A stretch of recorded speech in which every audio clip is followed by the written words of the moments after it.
will stimulate the economy, which means that they didn't turn our spending data and it doesn't relate to their plan. As our spending disadvantage thing specifically says that the moon mining costs ridiculous too much, it's just nonsense. That means our spending data just still stands and outweighs their advantage. And also they said that something about we said China's economy is too small, but we didn't say that at all. And also they said that US lost to China on the space leadership, but that's not true.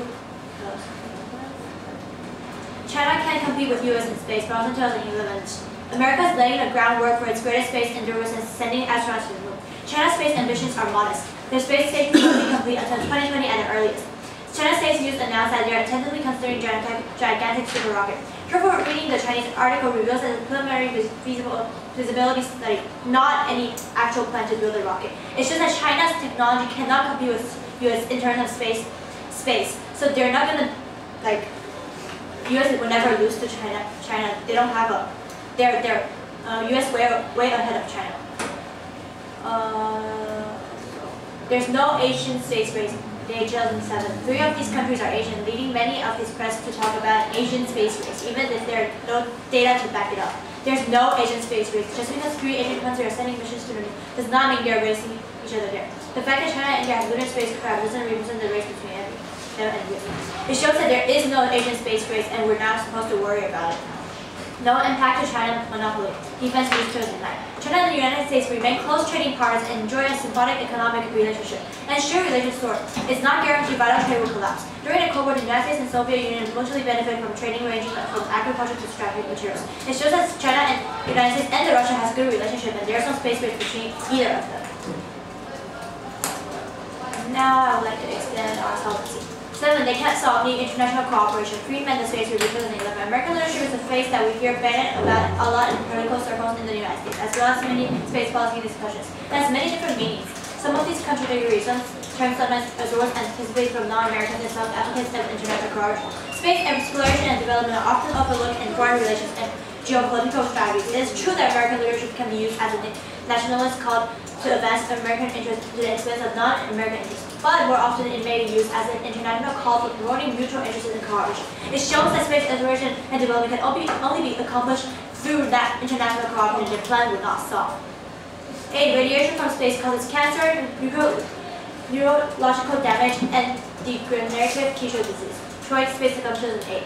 All these uncertainties means that safety margins have to remain high, limiting how long astronauts can stay in space. This in turn will rule out a mission to Mars, as well as long-term multiple missions to the moon. It shows that if they want to build a man based on moon as their plan does, it would not work because radiation from space causes cancer and the human could not stay there for a long time and they would just die. 11. They can't solve insurance costs and conditions. Hopkins and NSS 2011. By international agreement, there is an upper bound on the amount of liability. This reduces the possibility that a single crash will bankrupt the airline, less risks for the airline results in lower ticket price. Launch vehicles are known to have much higher probability of failing. There are virtually no players in the game, and until there are more, insurance costs will remain a barrier. Current law makes the global development and damages caused by launch vehicles. That means that if they want to launch vehicles into the moon, it's impossible because there's insurance costs and conditions that's preventing it in the way. Also, they say something like, we said there's no technology, and they're like, technology can maintain US leadership, but this is irrelevant, because we're saying that US has no technology for the moon project, and they're saying something like, oh, US technology will maintain leadership. That's irrelevant to our argument. It didn't refute it. And at the same time, they admit that they need to develop new technology to maintain leadership. They admit that they don't have technology right now, which is supporting our argument.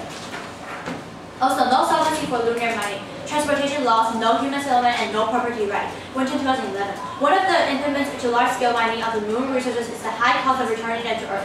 If particle fusion energy were to become a reality, even through mining worth at the current transportation cost, even rare earth may not achieve a cost-benefit ratio that would make mining on the moon affordable. It shows that it's impossible to take it back home, and as I said before, it's keep on saying that REE causes pollution on the Earth, and then they're bringing it back to Earth, then aren't they doing pollution themselves by bringing it back home? And it says here it's impossible to bring it back home. It's not affordable in any sort of cases.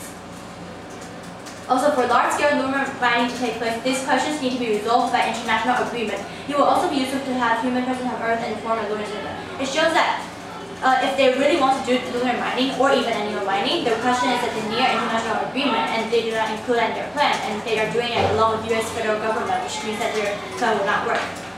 Also, lunar mining has no solvency. Extreme conditions are barriers to mining. Report 2011. Recent articles exploring the possibility of mining to Moon have been found, but few, if any, have looked in very real numbers. The Moon is very different in place from Earth in a lot of ways. The Moon's gravity is about 1/6 of the Earth. The temperature can reach below -2 Celsius. It shows that it's impossible for humans to do any project on Moon. The extreme conditions is just too different to Earth for humans to actually have activity out there. And they want to do NEO, but judges please know that in their cases they didn't even mention anything about NEO and how it will solve. They only mentioned about lunar, and they're included in their plan, but they didn't mention it in solvency. So what did they solve? They solved nothing. And then we could say that I'm gonna refute their NEO since they didn't say anything. Mining asteroids offshore. The cost will range from 500 billion to 5 billion and could take 12 years to complete. Knowledge shows the 5. In other words, a bunch of investment requirement and enormous of developing and launching a mining operation. And let's assume huge development costs and very long payback periods. They estimate that the project will take at least 5 billion and requiring up to 12 years to complete. It shows that NEO mining is impossible too, along with the mining. No solvency. There's no evidence that asteroid contain valuable accessible resources. Knowledge shows the 5. Without a sample return from an asteroid, the evidence of mineral concentration remains circumstantial. Instead, they don't have evidence to show that asteroids actually have valuable resources. And as I said again, they didn't include any of the NEO evidence in their solvency, and by already doing it in their plan, they're actually solving nothing. Now I will go on to extend my spending disadvantage. Impact 1 causes U.S. to lose its global credit rating. 19 August 2011. U.S. is not out of woods to speak. The rating agency assigns the U.S. government bond rating a negative value. For these reasons, we urge you to feel negative. Angela, can you give us our evidence? Our evidence, their evidence here.